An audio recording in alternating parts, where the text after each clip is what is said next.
Bonsoir, nous sommes aujourd'hui le mercredi 13 décembre, plus que 11 dodo avant Noël, si mes calculs sont bons, et bienvenue sur Planet Wargame pour ouvrir une nouvelle case de notre calendrier de l'Avent et entamer une nouvelle session de paluchage au coin du feu sur des listes d'armées de rêve afin de réenchanter Warhammer. Mais avant d'ouvrir la case du jour, moi et la petite Piwi ici présente, nous tenions à vous inviter chaleureusement à venir enregistrer l'épisode de demain avec moi. Ouais. Bon, en live sur Twitch, ce sera le but de l'exercice, un petit peu périlleux pour le meilleur et pour le pire. Eh bien, nous allons enregistrer cet épisode, on va dire, de manière collégiale, avec tous les spectateurs présents sur Twitch, voilà, puisque vous n'êtes pas sans savoir, pour les habitués de cette plateforme, que je fais des lives à longueur d'année, du lundi au vendredi de 18h à 20h, depuis 2 ans maintenant, un live par jour, ouais, quasiment sans faute. J'ai un peu fait l'impasse sur ce programme pour pouvoir vous faire ces vidéos à raison de 1 par jour, et puis travailler sur un petit projet, pas si secret que ça en coulisses, le montage d'un rapport de bataille, afin d'essayer de vous le livrer en temps et en heure pour Noël. Ce qui n'est pas une mince affaire, figurez-vous. C'est un gros bébé. On est sur 5 heures de rapport de bataille, une fois monté. Dense le machin. Enfin, du coup, si vous voulez vous joindre à nous, eh bien ce sera avec plaisir que nous vous accueillerons demain tous les deux sur Twitch. On va commencer à 17h45, une fois n'est pas coutume. On va commencer en avance, 17h45, et la retranscription, bien sûr, de ce live, retransmission d'ailleurs plutôt, conviendrait-il de le dire, eh bien, aura lieu sur YouTube plus tard dans la soirée.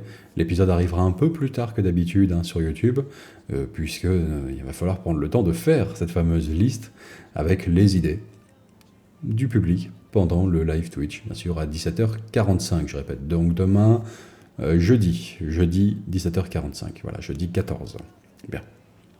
On fera la liste, voilà, sondage après sondage, et puis voilà, hop, improvisation après improvisation. On tâchera de mettre sur pied une liste qui tienne la route et qui puisse en faire rêver au moins quelques-uns.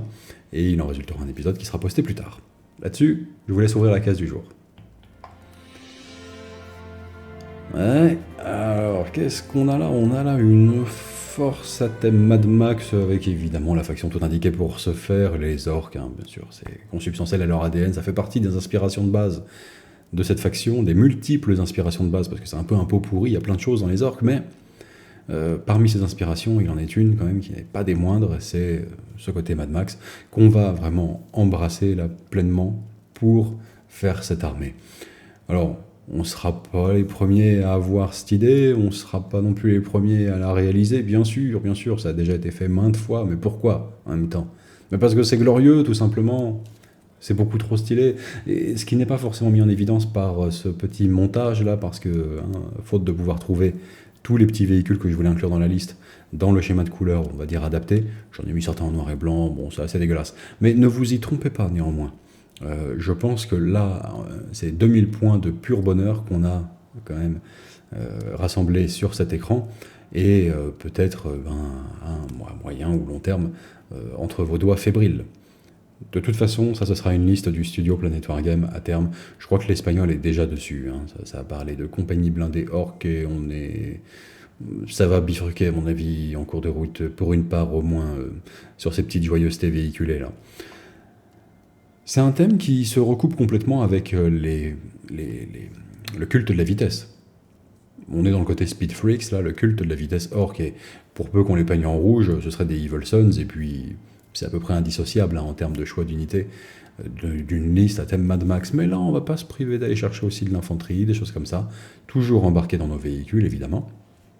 Et en fait, la beauté de l'armée orque de ce point de vue-là, c'est d'offrir une telle variété de véhicules différents qu'il est possible de faire cette liste en 2000 points sans jamais avoir de redondance et d'unités identiques.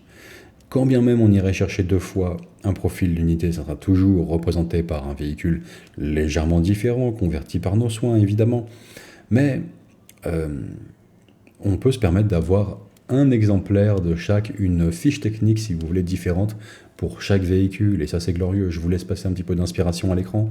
On va parler un petit peu de modélisme évidemment d'abord, puis dans une seconde partie seulement de jeu, même si c'est secondaire, parce que là, franchement, c'est vraiment la perspective visuelle qui fait rêver chez cette armée. Inspiration, disais-je, évidente, hein, le côté Mad Max quand même pour les orques, et ma foi, ça crève jamais autant les yeux que dans les tout derniers véhicules sortis, où là, on est directement avec des éléments visuels sortis de Fury Road, hein, le dernier Mad Max. Voilà.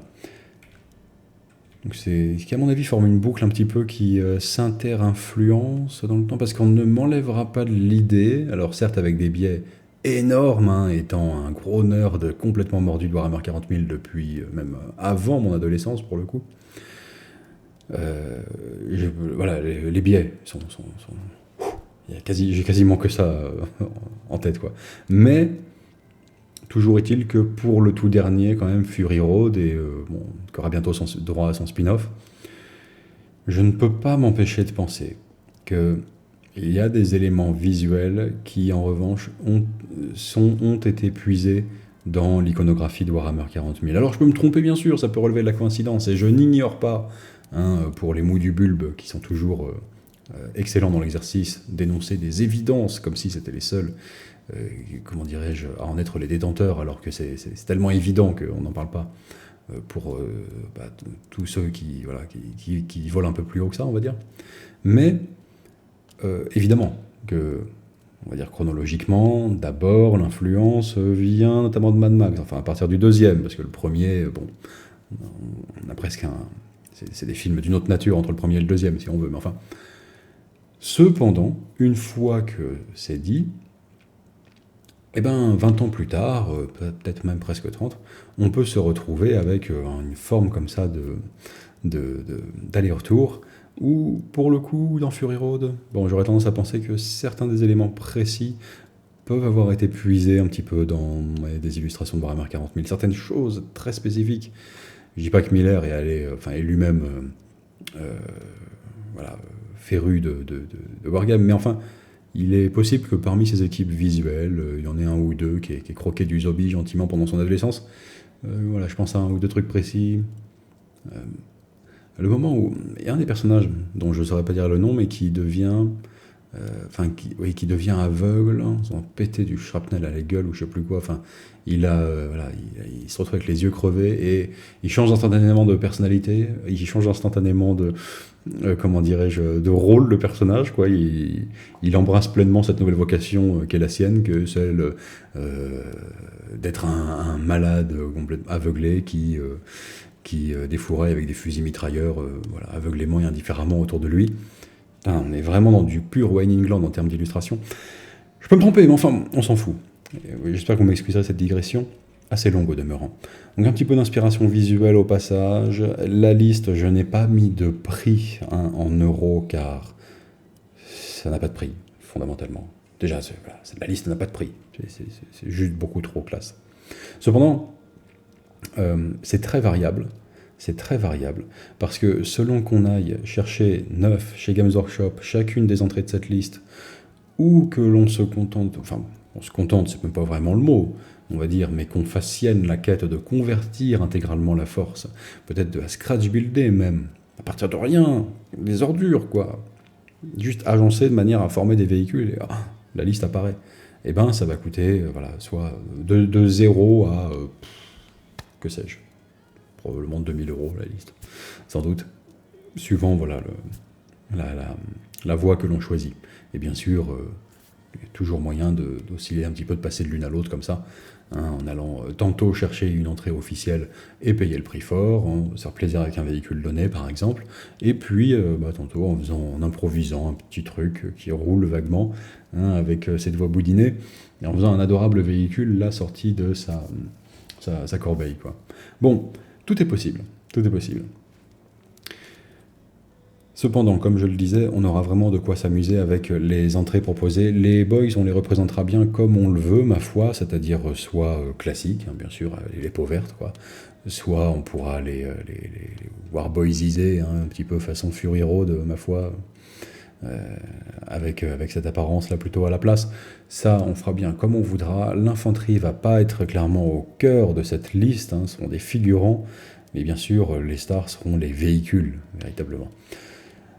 Donc moi, à tout prendre, là, j'ai balancé un max de véhicules différents, et avec des unités embarquées, là où ça faisait sens, et là où ça ajoutait éventuellement un petit peu de cachet aussi à l'unité d'avoir des passagers, avec des figurines dont voilà, le visuel évidemment ne fait que renforcer le thème. C'est inégal à tout prendre, hein. Sur l'infanterie, on a les boys de base qui sont tout frais, tout beaux, tout récents, là ils sont magnifiques, prêts à être peints et déployés, c'est superbe. Les alpagers sont pas si dégueux que ça dans une... Enfin, les alpagers sont beaux en soi, mais je veux dire en soi ça représente les boys alpagers. Cependant, pour notre thème, ils sont pas hors de propos et peints de manière adéquate, ils pourraient avoir ce côté un peu plus sauvage que les boys de base, et ça pourrait être un moyen sympa de distinguer deux escouades d'ailleurs, avec chacune un petit peu leur code visuel respectif. Bon. Derrière, bon, alors là j'ai mis des Nobs, j'ai mis des Burna Boys, des pillards, là, des Luta, et puis des casseurs de tanks, là, je sais plus comment ils s'appellent déjà, Tank Buster en anglais. Bon, parmi toutes, il y a surtout cette unité-là hein, qui date un peu là et qui porte son âge, vraiment on le voit, hein, c'est des figurines résine pour les casseurs de tanks, et voilà, pas les plus abordables, pas forcément les plus glorieuses non plus, à moins de vouloir donner un petit thème rétro à sa liste. On aura bien sûr comment dirais-je, que des avantages à les convertir à base d'autres orques naturellement. À la tête de la liste, j'ai mis un Warboss classique, et puis un petit mec, hein, accessoirement, quand même, je me suis dit que ce serait dommage de ne pas avoir de mécano au sein de cette force, ne serait-ce que pour pouvoir appuyer le jeu de mots Mad Mex, avec un truc qui fait du sens. Encore faut-il avoir un mec ou des mecs dans sa bande pour pouvoir spammer ce jeu de mots sans se priver, hein, le Mad Mex, on va y aller gaiement. Hein. Et puis, derrière, bon, ce qui rend cette liste plus excitante encore que ce que l'on pouvait faire par le passé, clairement, c'était la sortie du jeu Speed Freaks avec tous les petits véhicules, les petits buggy hein, qui en résultaient. Là, il y a vraiment un embranchement à choisir. Hein. Alors, je vous le dis, ça fait mal. Je suis allé sur le site de Games quand même pour préparer cette petite liste. Et autant, lorsqu'il était sorti initialement dans la boîte Speed Freaks, c'est bien l'ensemble des véhicules, hein, ça en faisait quelque chose de très abordable. Autant désormais, il faut bien vous dire que c'est 45 € le buggy. Et véhicule glorieux, mais tout petit. Tout petit, hein, voilà, faut bien l'avoir en tête. Hein. 45 € l'unité. Et oui, chacun sont vendus séparément, hein, dans des boîtes à part, mais ils valent 45 €. À tout prix, on cherchera à mettre la main sur une boîte de Speed Freaks d'occasion, sur une armée orque délotée, ou en tout cas quelqu'un qui a fait préalablement des achats en vue d'un culte de la vitesse ou quelque chose comme ça, et qui se débarrassera de tout ça. C'est pas si aisé, figurez-vous, j'ai fait des petites recherches du coup hein, ce matin pour voir un peu, prendre la température, voir si c'était disponible ce genre d'occasion. J'ai pas trouvé mon bonheur, hein. Pas trouvé de choses voilà, sur les sites d'occasion habituels, on va dire, que l'on fréquente le plus souvent. Bah non, c'était plutôt le désert. Hein. Bon, c'est pas très très encourageant cette histoire. Mais n'empêche, 45 € neuf. Alors 45 € neuf, ça nous fait combien? Moins 10%, 4,50, moins 20%, moins 9, ça nous fait 36 € chez MyHobby Place. C'est déjà un peu plus décent. Hein. On baisse nettement, hein. On passe de 45 € à 36 € en passant par MyHobby Place. Voilà. La boutique qui soutient vraiment les wargamers, hein. La boutique du peuple. 20% pour vous, 5% pour votre saltimbanque préféré. Pas mal, non? On a un bon accord là. Quoi qu'il en soit, je me dois de reconnaître que ça reste cher pour chacun de ces petits véhicules, malgré la réduction substantielle. C'est très cher.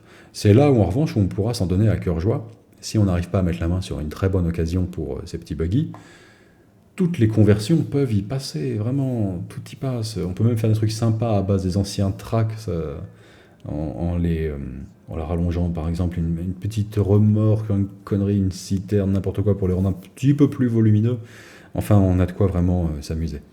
Au niveau modélisme, il y aura un choix particulier à faire, en plus bien sûr de déterminer l'apparence visuelle que l'on souhaite vraiment et le schéma de couleur qui en résulte. Est-ce qu'on met les socles ou pas sur ces véhicules? Ouais, quand même, la question se pose. Bon, certes, les plus tournoyeux, hétéronormés, orthodoxes diront que c'est indispensable parce que ça fait partie de l'empreinte au sol du véhicule jouable et à un poil de mouche près, oh là là, déséquilibré. Bon. Mais les plus gentlemen wargamers, en revanche, se poseront la question d'un point de vue esthétique, et même plus précisément méta-esthétique en l'occurrence, c'est-à-dire au-delà de la création en elle-même, ce qui l'entoure. Parce qu'on est sur ce milieu de terrain un peu ambigu, là, des sorties de véhicules dernièrement par Games Workshop ces dernières années, où on est sur des petits véhicules modestes, et du coup on ne sait pas trop si ça se rapproche de la moto qui, assez naturellement depuis le début, faisait le lien avec l'infanterie et avait des socles dans Warhammer, en tout cas c'est dans notre culture visuelle. Le socle pour moto c'est quand même pas mal ancré, hein. Ça fait longtemps que c'est dans les traditions visuelles on va dire. Et on ne sait pas trop si c'est proche de la moto ou du véhicule qui, lui, en revanche, n'est jamais présenté avec un socle, en tout cas le véhicule vraiment à roue ou à chenille. Donc c'est entre les deux, un peu bâtard, et souvent le socle est mis sur l'Achilles Ridge Runner, pour le culte Gene Stealer, pour ces choses-là. On se posera la question quand même de la pertinence du socle pour notre armée, parce que des véhicules, on va avoir que ça, et donc c'est essentiel de leur accorder tout le soin nécessaire pour que ça rentre bien à la fin. Et est-ce qu'on a envie d'avoir des socles sur nos petits véhicules et pas sur nos gros véhicules? Est-ce qu'on va aller jusqu'à foutre des socles partout, même sur les chariots de guerre énormes et tout? Voilà, ça je laisse ça, comment dirais-je, à votre bon vouloir, c'est vous après tout qui ferez cette armée si vous décidez de la faire.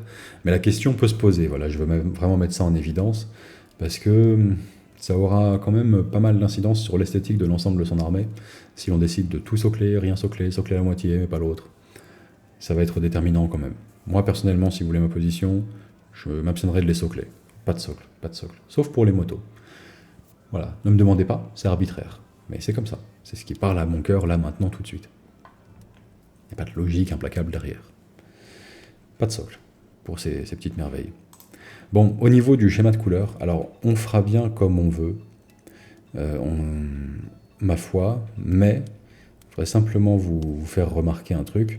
Alors j'ai plusieurs exemples visuels à la clé quand même, normalement. Bien sûr, on sera tenté de partir sur du noir intégral, là, avec beaucoup de weathering. C'est ce qui saute à l'esprit un petit peu quand même le plus quand on regarde par exemple notamment le dernier des Mad Max, Fury Road, bien sûr. Mais il n'y a pas forcément que les blindages noirs dans la vie, je vous ai mis des suggestions comme ça, d'autres schémas de couleurs possibles. Hein. Bien sûr, à chaque fois, il faut qu'on sente un petit peu la poussière quand même, hein, qui est voilà, dans le sillage des véhicules. Mais voilà, on n'est pas obligé de les peindre que en noir nécessairement de base, etc. Cependant, c'est là aussi ce vers quoi mon cœur pencherait, personnellement. Pour deux raisons. Un, c'est super classe. Deux, ça Mad Maxise la liste et ça la dé-Evilsonzise. Ouf, c'était compliqué celui-ci. Eh ben, c'est pas rien. C'est pas rien. On peut décider de se faire un culte de la vitesse tout en rouge par ailleurs. Ah, vraiment Evil Sons et tout, c'est pas moins classe. Hein. Mais là, pour notre petit thème du jour, pour enfoncer le clou, sans doute que ce sera bon de s'éloigner un petit peu comme ça du rouge pour les véhicules. Et puis, 3, ça c'est une raison qui n'est pas des moindres, c'est même peut-être la principale, ça peut être tellement simple et rapide à peindre. Mais vraiment, c'est la récréation. J'en ai déjà peint des véhicules exactement dans le même schéma de couleur, on va dire, avec le même cahier des charges esthétique. Oh, c'est incroyable, le bonheur que c'est. Parmi mes meilleures expériences de modélisme de ces dernières années, un Achilles Ridge Runner, tout con, que j'avais fait pour des zélotes, là, des humains fanatisés. Acheté en fin de matinée, peint en début de soirée. Merveilleux, merveilleux, l'ensemble. Ça, franchement, il y a plein de trucs géniaux dans notre passion, mais alors, l'expérience intégrale, vraiment, comme ça, en un laps de temps très court, 100% concentré, qui va de l'achat à la figurine finalisée, sur un jour, un week-end, peut-être une semaine de vacances. Ah là là là, il n'y a pas vraiment mieux. Et en un jour, c'est mon truc préféré. Le matin, il n'avait rien, et le soir, ouais, voilà, il y a ça. C'est moi qui l'a fait. Content, tu le montres à très proche, ils s'en foutent, c'est très bien. C'est la meilleure sensation du monde, franchement. Bon, pourquoi? Sous-couche noire, partout. Ok, jusque-là, c'est la première étape de 90% des projets peinture. Mais derrière, on va faire un brossage métallique. plus ou moins appuyé comme on le souhaite. Brossage, hein, tranquille. Un brossage dont on pardonnera aisément les imperfections, si ce n'est pas la technique que vous maîtrisez le plus. C'est l'occasion d'apprendre et de s'exercer. Et surtout, on vous pardonnera toutes les approximations et toutes les erreurs. C'est autant de weathering apparent où le métal nu se dévoile parce que la peinture s'est barrée sur les parties les plus exposées du véhicule, comme par exemple là les pointes que l'on voit à l'avant. C'est tout naturel.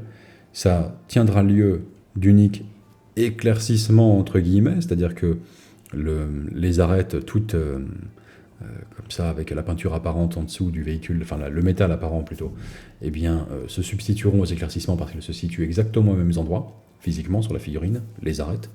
Et puis, ça aura cette fonction visuelle d'augmenter la lecture, la lisibilité plutôt, d'une figurine là, de jeu, vue de loin. Hop, on voit très bien les volumes dès lors que les arêtes sont plus claires.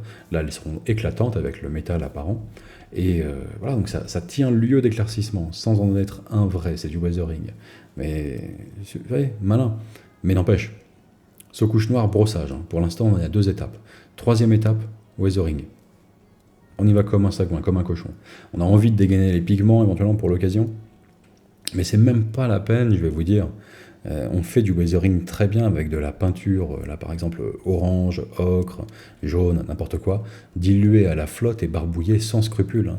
Ça coule dans les creux, c'est très bien, ça fait de l'accumulation de poussière là où elle a tendance à s'accumuler, dans les creux. Donc c'est super pour les chenilles, super pour les roues, super pour même toute notre carlingue là. Et voilà, on se fait des jus vraiment de marron, de orange, de jaune, on balance ça sans scrupule dans les creux, on en a rien à foutre. Pigment, on voit du Pro Painter là, ou peinture à moitié sèche, là, turbo diluée et barbouillée sans scrupule, ça marche très bien, vraiment. Ça vous fait un résultat même. Enfin, c'est pas simplement que c'est acceptable, non, c'est frappant visuellement, c'est assez époustouflant, c'est beau. Voilà. Reste notre infanterie, hein, bien sûr, qui sera un petit peu plus longue et fastidieuse à peindre naturellement. Je serais d'avis, si vous êtes pressé et que vous voulez avoir le bonheur du truc qui se fait assez vite, eh bien, de passer à la secouche blanche par contre pour l'infanterie. Secouche blanche, on va mettre la vie sépia après sur toute la figurine, et derrière on peint au contraste en prenant le soin de ne pas recouvrir par exemple les dents qui seront déjà teintées par notre lavis sépia, et ce genre de choses. Voilà. Bon. Mais n'empêche, ça marche super bien. Ça marche super bien. Là-dessus, ça c'est un exemple du coup d'unité, on va dire entièrement scratch build, qui est presque entièrement. On reconnaît là des petites pièces ça et là, par exemple un bout de Torox sur le véhicule le devant, mais pour l'essentiel là, on est dans vraiment le recyclage, hein, le recyclage de déchets, hein, plus ou moins. Hein. Bon, c'est glorieux, c'est glorieux. Qu'est-ce qu'on a ajouté niveau modélisme? Je pense qu'on a tout dit. Ça peut être ultra simple, ultra rapide, ultra plaisant et magnifique à la fin, bien sûr. Et puis potentiellement cher si on va chercher toutes les options neuves. Et au petit bonheur la chance. Pas cher si on va sur le marché de l'occasion et qu'on a vraiment un coup de peau. Ou qu'on décide de scratch builder à fond comme on le veut, quoi. Là, j'ai isolé toutes les datasheets qui me paraissent les plus intéressantes, hein, vraiment les profils d'unité pour réaliser cette liste. Il y en a d'autres, hein, il y avait des candidats honorables aussi qui n'ont pas été retenus, mais les DevCopta auraient place, hein, enfin auraient toute leur place, je veux dire ici, les petits hélicoptères, là, pourquoi pas, comme c'est dans Mad Max 2, je crois, c'est dans Thunderdome ou c'est dans le 2 ? C'est dans le 2, hein, qui a le mec en hélico, là, enfin en mini-hélico, si on veut. Bon. Donc ça pourrait tout à fait trouver sa place ici, par exemple. Et puis, ma foi, qu'est-ce qu'on avait d'autre? Sachez, à tout hasard, si vous ne trouvez pas votre bonheur dans la grande variété des véhicules Orc actuellement disponibles dans les règles de base, hein, côté comment dirais-je, Codex ou Imperial Armour, qu'il y a aussi pas mal de reliquats dans Warhammer Legends, si ça vous dit, notamment les vieux tracks ou ce genre de choses, les petites motos, les Scorcha, là, les motos avec les lance-flammes montées dessus, ce genre de conneries. Il y a beaucoup de petites choses, enfin les motos, les espèces de plutôt tricycles, si on veut. Bon. Il y a beaucoup de variétés aussi encore ajoutées là-dedans.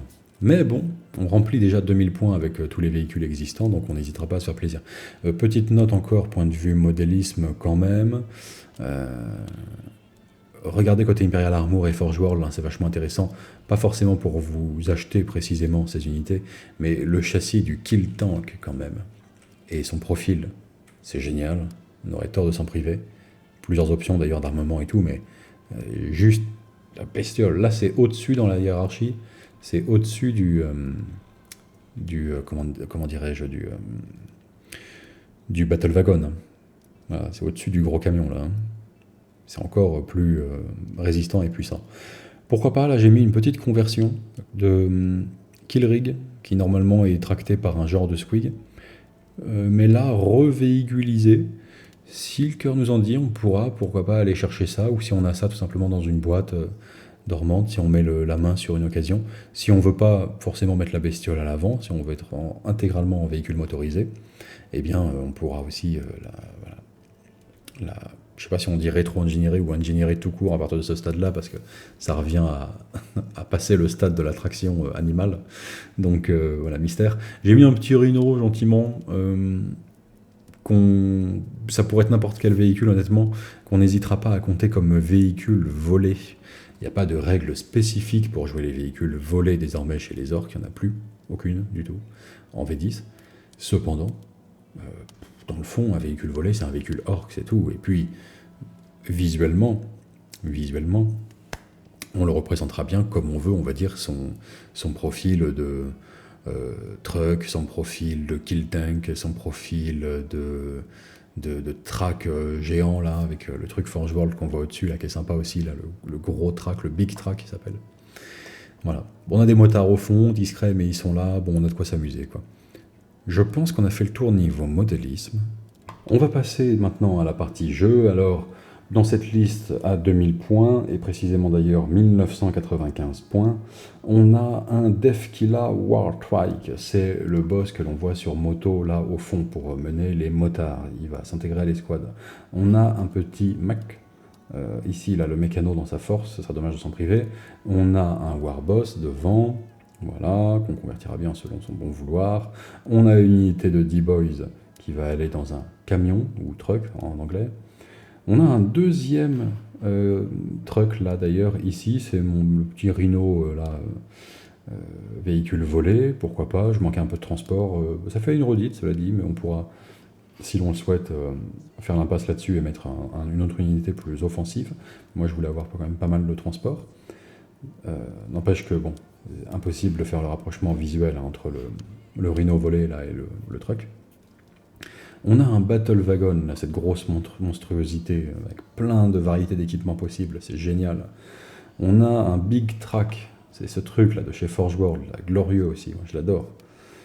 Il peut aussi être fermé avec un énorme canon dessus, hein, si on le souhaite. Hein. C'est pas forcément un transport ouvert comme ça. On a ensuite tous les petits buggy qui sont devant, hein, les divers buggy sortis pour Speed Freaks, et dont je vais m'abstenir d'énumérer les noms parce que c'est terrible. Boom Daka, Snaz Wagon, Custom Boosta Blasta, enfin ils sont horribles. Burna Boys, ou les Cram Boys, hein, que j'ai glissé dans ma liste, et là je les ai embarqués dans le track, ceux avec les lance-flammes, là, dans le Big Track. On a des Loutaz qui vont venir se glisser, là, ou des pillards en français, dans le gros véhicule, là, le Battle Wagon. On a ensuite D-Nobs que je mets dans le Kill Tank avec le Warboss. Donc les Nobs, c'est, si vous voulez, des orques balèzes. Hein, voilà, ça va être mon escouade de commandement, si vous êtes non initié à la culture pauverte, on va dire. Ça va être mes vétérans, on va dire. Tank Busters, hein, les casseurs de tanks, ils sont devant, là, dans mon petit Rhino volé Kuntaz truck. Et puis les Warbikers, au fond, là, les fameuses motos. Voilà, le tout m'amène à 1995 points, sans optimisation, si je ne dis pas de bêtises, non, sans optimisation. Mais voilà, j'ai voulu fourrer le maximum de véhicules divers et variés à l'intérieur, tout simplement. Si l'on cherche de bonnes raisons d'aimer cette liste d'un point de vue jeu, vraiment, on pourra penser à plein de petites choses, des petits détails là, mais qui rendent la liste adorable. Le camion, par exemple, que l'on voit là à l'écran, pourra être doté, si on le souhaite, d'une boule de démolition, là, un gigantesque boulet de démolition. Ça nous fait une attaque seulement, 4+, hein, bah oui, ça touche ou ça touche pas. Une attaque 4+, force 10, PA 0, c'est normal, c'est bien représenté, hein, c'est maximum de force et minimum de PA. Dégâts D6, voilà. Donc toujours une attaque comme ça qui peut renverser une partie sur un coup de boulet de démolition. Boulet d'ailleurs sur lequel on n'oubliera pas d'adjoindre un petit Gretchen Katy Perry, ou peu importe qui chantait Wrecking Ball, je ne sais plus. Mais dans tous les cas, même ceux qui n'ont plus les noms auront la ref visuelle et on ne se privera pas de l'ajouter. Tous les petits véhicules ensuite vont avoir une règle spéciale. Alors, parmi les buggy, on va avoir en vrac celui qui est capable de balancer une mine squig, celui du centre là, un squig explosif, qui fait quand même D6 blessures mortelles, donc ça rigole 0. On va avoir également celui que l'on voit tout en bas à droite, là, qui va pouvoir faire une traînée de poussière derrière lui et donner -1 aux unités ennemies à proximité pour toucher.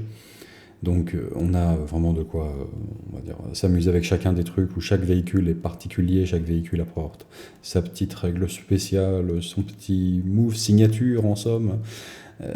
J'ai une faiblesse personnellement pour le kill tank. Alors, le kill tank de mémoire, il y a plusieurs options d'armement.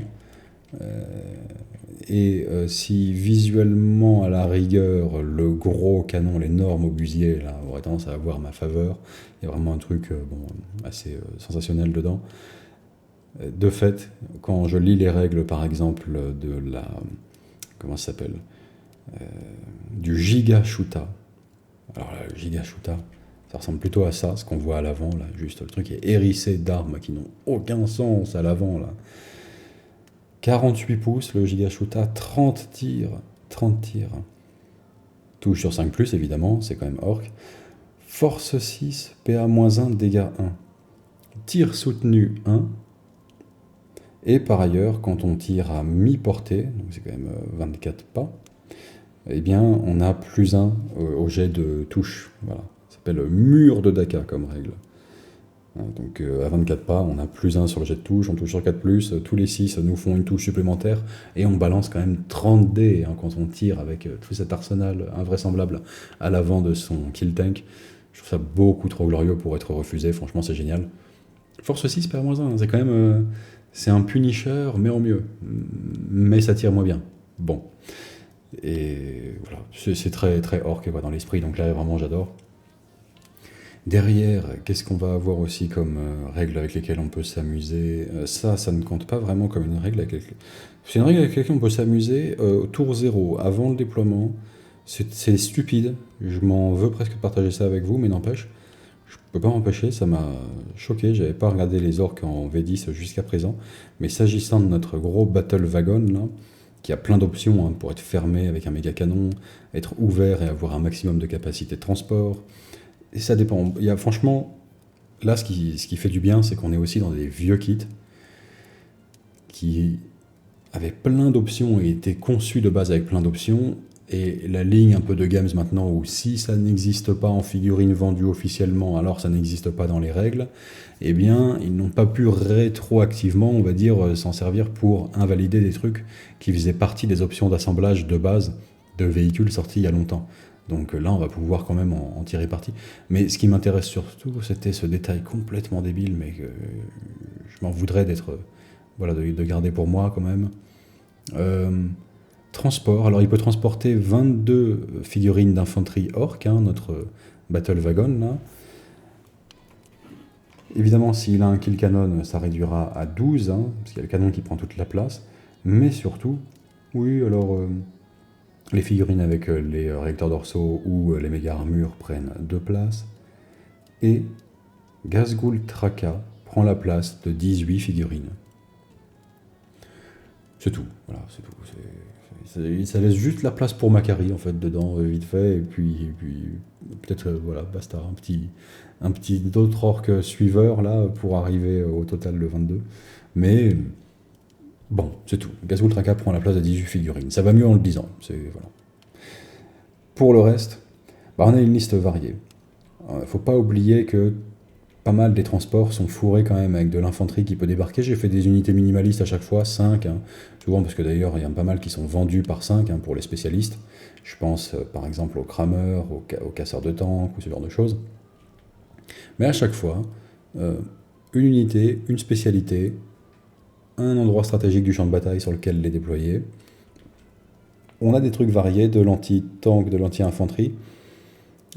En fait, de quoi répondre un peu à toute situation, pas forcément efficacement, mais de quoi en tout cas, en fait, offrir un affrontement digne de ce nom à n'importe quel adversaire qui, franchement, s'il est normalement constitué, quand bien même je ne lui reconnaîtrais pas la qualité de gentleman wargamer, si vous déployez ça en face de lui, il ne peut pas résister, le gars. Il sera heureux, quoi. Il sera heureux. Moi, je rêve de jouer contre ce genre de truc, quoi.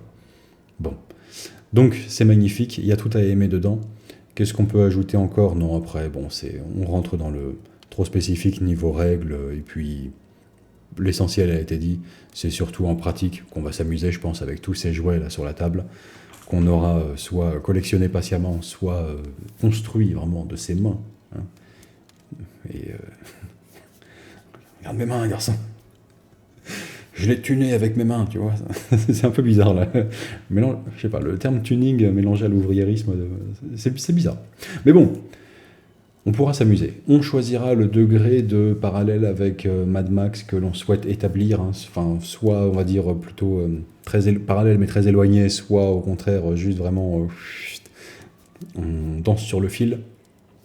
Il y a des précédents, beaucoup d'inspiration visible sur Internet. Hein. Certains vont carrément chercher vraiment le côté, comment dirais-je, les murs d'enceinte là qu'on voit sur certains véhicules dans Fury Road. Il y a plein d'exemples de conversion sur Internet. Pour aller plus loin même et imiter, c'était Pok Pok qui avait fait ça, hein, qui avait intégré une enceinte connectée Bluetooth au sein d'un décor là, où figurait en fait un mini diorama où mettre le Goff Rocker là. On pourra pourquoi pas allègrement lui piquer l'idée hein, pour un véhicule comme ça avec ces méga enceintes là. Bien sûr, intégrer une petite enceinte et puis mettre la musique de son choix. Des tambours de guerre, des trucs comme ça pourrait être mortel. Bon. Au-delà de ça, derrière, bah oui, on pourrait... J'en voudrais aussi de ne pas mentionner le bon Sorrent, hein, Sorrent, Artev Studio, qui pour le coup, lui, est allé au bout de son raisonnement en mettant un squig cheveux flamboyant sur son boss de guerre, de sorte qu'il ressemble trait pour trait à Tina Turner dans Beyond Thunderdome, Mad Max 3. Ben voilà, bon, c'est de bon goût, j'allais dire subtil. C'est peut-être pas le mot qui convient, mais... voilà. Moi, ça va. Ça ne rompt pas ma suspension d'incrédulité, si vous voulez, tout en étant un clin d'œil appuyé, certes, mais bienvenu, voilà, qui reste dans l'ordre, on va dire, de l'acceptable d'un point de vue orc, et qui est sympathique, qui est bien sympathique. On résume les avantages de cette liste et pourquoi embrasser ce projet et pourquoi tôt ou tard, hein, forcément, ça fera partie des armées qu'on verra dans des rapports de bataille ici, c'est une obligation.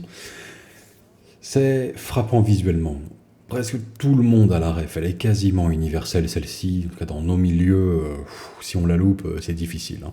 Je peine à appeler quand même geek digne de ce nom, celui qui verra pas au moins de quoi il en retourne, même sans aimer, même sans apprécier, on lui demande pas ça, juste de saisir le truc. Bon, s'il n'a pas la ref culturellement, c'est compliqué, quoi. C'est compliqué. Donc c'est frappant. Ah, ça la prend en pleine gueule. C'est permissif, si on est une vraie quiche en peinture, on peut quand même, à la fin, accoucher du projet modélisme le plus flamboyant et le plus abouti de son groupe de peinture. Et le PGM à côté, le samouraï du pinceau, non, que dalle, il y aura peut-être plus de likes sur Instagram éventuellement, mais au sein du groupe de joueurs, c'est vous le héros avec ça. Alors que, voilà, vous peignez avec deux mains gauches, quoi. C'est rapide à faire, potentiellement. Hein. Sous-couche noire, brossage métallique, weathering, terminé, bonsoir. C'est forcément jouissif sur la table en termes de jeu, on va s'amuser. On offre une liste décente à l'adversaire, il se fera plaisir avec ses armes à gros dégâts, on est là pour s'amuser. On va en prendre plein la tronche de ce point de vue-là, c'est très bien, on va exploser de manière spectaculaire et emporter des ennemis aussi dans l'explosion du véhicule. Parfait, on n'en demande pas mieux. On pourra déclencher sa WAG au premier tour comme un saligo pour pouvoir et avancer avec ces véhicules et charger derrière, pourquoi pas avec leur bonne capacité de mouvement, vraiment éperonner l'ensemble de sa liste de plein fouet, quoi. Choc frontal avec l'ensemble de ces véhicules. Est-ce que ce sera le plus efficace? Non. Est-ce qu'on le fera sans pouvoir y résister peut-être une partie sur deux? Oui, sans doute. Qu'est-ce qu'il y a d'autre comme bonne raison? Ça peut être, alors, potentiellement économique si vous donnez dans le recyclage, ou très cher si vous achetez tout, on va dire, neuf. Mais bon, ça c'est vous qui voyez, après tout. Et puis, bah, je crois qu'on a fait le tour du sujet. Est-ce que ça suffit pas comme raison de jouer ça, en fait? Aucune raison de le refuser, en fait. Raison, inconvénient de la liste, aucun. Aucun. Il n'y en a pas. Je cherche, hein, je trouve pas. Vous le modulerez éventuellement, hein, vous affinerez au niveau des points et des choix d'unités comme vous le voudrez bien. Pour faire 2000 points, je vous dis, c'est facile. On a plusieurs choix. Donc, si vous voulez plus de petits Defcopta, là, les hélicoptères, eh ben, vous pourrez. Si vous voulez moins de transport, plus de transport, aller chercher les vieilleries, là, côté Warhammer Legends, avec les vieux tracks ou ce genre de trucs, faut pas hésiter. Si vous n'aimez pas la ligne un petit peu cartoonesque des buggy sortis dernièrement là, pour Speedfreaks, aucun problème, vous les balancez à la poubelle, vous reprenez leurs règles et puis vous adaptez avec des châssis qui vous conviennent mieux peut-être à vous. Ouais, voilà, enfin bon. Ouais, c'est simple, c'est pas l'idée la plus originale du siècle parce qu'encore une fois, ça c'est un thème qui a été maintes fois déjà réalisé, mais chacun y ajoute sa petite touche, son petit truc à lui. Mais je pense qu'à tout prendre, ça reste une des listes les plus irrésistibles peut-être que j'aurais pu mentionner parmi cette série de vidéos. Bon, bah là-dessus, je vous laisse, je vous dis à demain, hein, 17h45 sur Twitch. On fait pas les narreux là, hein, c'est bon, hein, ils aiment pas Twitch. Hein. Oh, ouais, oh, ouais, tu diras non après avoir goûté, merde. Moi j'utilise les bons outils pour les bonnes fonctions. Twitch c'est génial pour le live, il n'y a rien d'autre à en tirer, hein, j'y vais jamais, hein. Je dis ça. Je n'y vais jamais en tant que spectateur, mais j'y vais tous les jours pour faire mon petit live. Ouais, voilà. Qu'est-ce qu'on en a à foutre? C'est une fenêtre de navigateur, hop, vous arrivez dessus, et puis vous voyez le live. YouTube, Twitch, ce compte-là, c'est pareil. Et oui, on ferait plus de vues encore sur YouTube, et oui, c'est même plus rentable de cultiver la rareté, on va dire, du live, en faire un par mois, c'est bien. Un à deux par mois, parfait. Sur YouTube, comme ça, tu as le max de vues, le max de dons en direct, et YouTube, parce que bon, tu as le plaisir du don, voir et être vu, on va dire, donc ça joue. Non, mais Twitch, mais c'est juste plus fonctionnel. Il n'y a pas de temps de latence infini entre ce que j'énonce et ce que vous entendez. Donc quand on se fait des blagues sur Twitch, tac, tac, tac, tac, tac, tac, c'est du tac au tac. Ça fonctionne en fait. Il n'y a pas une latence d'une minute qui rend le truc en fait, enfin les interactions avec le public compliquées.